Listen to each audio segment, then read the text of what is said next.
Who are you? I don't think I recognise the person anymore. How many years did I know you? And now I hear stories, the whispering, that once was so soft and quiet that I could almost ignore it, like a very gentle sea breeze or a light rippling wave that was a little bit louder as the tide came in.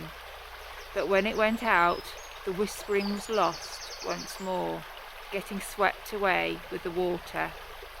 Now, the light rippling waves have gained momentum, but with a more sinister undercurrent, and with a tinge of sadness. I realise that these stormy waters are not going to abate anytime soon, but they will only increase and become more stormy, more violent. The once beautiful, sparkling, crystal clear blue water has turned murky, a dangerous undertone to it.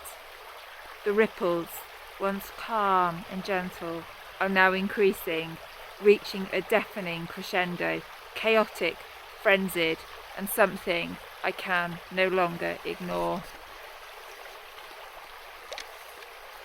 I remember when I first met you, your smile was comforting after a torrid childhood. I really wanted to trust you, but after many years of bullying and betrayal, I was cautious. It was easier to doubt you, to think that you would cause me harm, hurt, upset, and more misery. But over time, my doubts began to ease. I let my guard down a little, trying to rationalise it in my head. Surely, this time, it would be okay, wouldn't it? And as the months and subsequent years rolled on and out before me, my doubts seemed silly, trivial. Eventually, they became redundant. Gosh, you used to make me laugh with your wicked sense of humour. We seemed to be on the same wavelength. Looking back, perhaps I should have seen your inner demons, your tortured soul quietly crying in pain.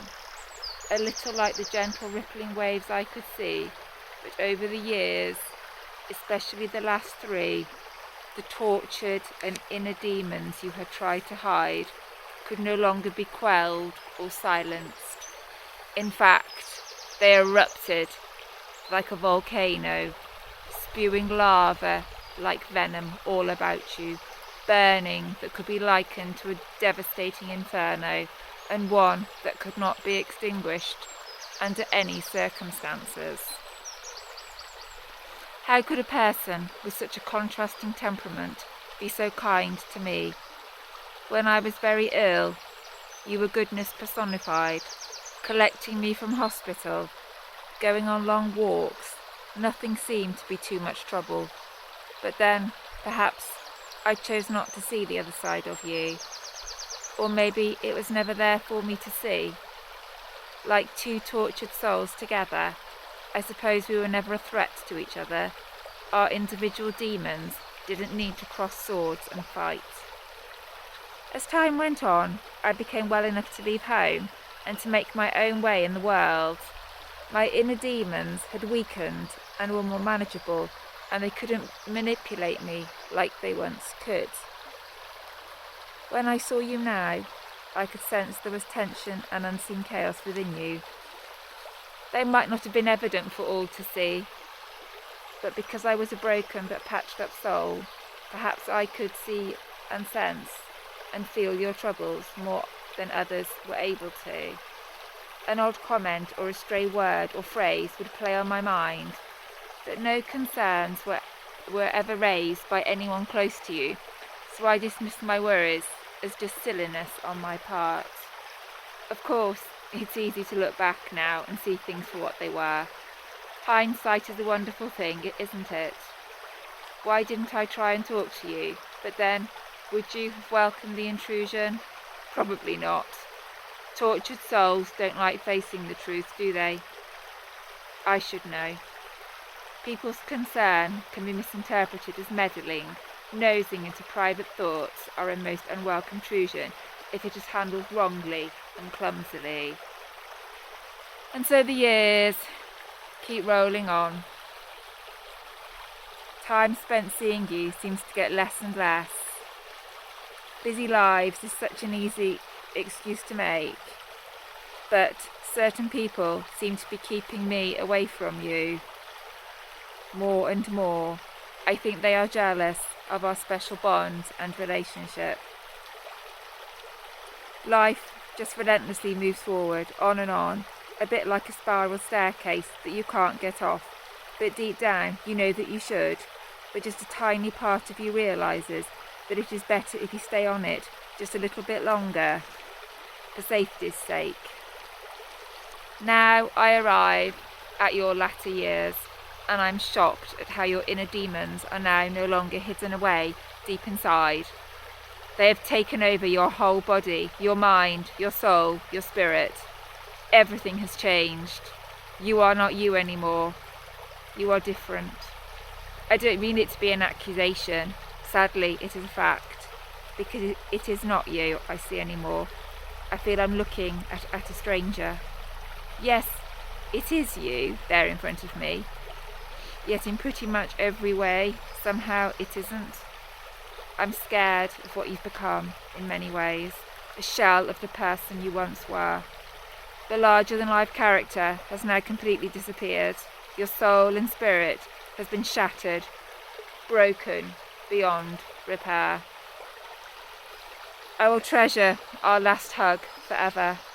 Special memories we once shared I keep hold of, but this person I see now is no longer a person. Your demons have finally ravaged you completely. You have gone past the point of no return. In fact, you only have one way left to you now. When you lie down for one last time and close your eyes, before the demons sense that you are there for the taking, and they will come now and encapsulate you forever. I can see them waiting, and then finally ravaging you for the last time. It is silent and painless to all who are not aware of your struggles. But to me, I can only look on now as a hopeless, helpless spectator, as the hunter finally takes over and the hunted succumbs, and your very soul is extinguished for good. At least the final act, though deadly, was silent. A blessing that you can now no longer be tortured anymore. But for those of us left after the curtain comes down, it is painful for many, many reasons. So I settle down and watch the tide come in and then recede. Like your pain, watching everything be caught up in the waters and then be washed away. When the waters are calm, I can sit here and smile, looking back over good times and happy memories. But when the waters become choppy and the sky turns black and stormy, my eyes well up with tears, remembering the hurt and the pain. But in time, I know the waves will flatten and calmness will return, bringing with it peace and solitude, hopefully akin to the peace you now have, at rest forever, where only the tiniest of ripples can exist.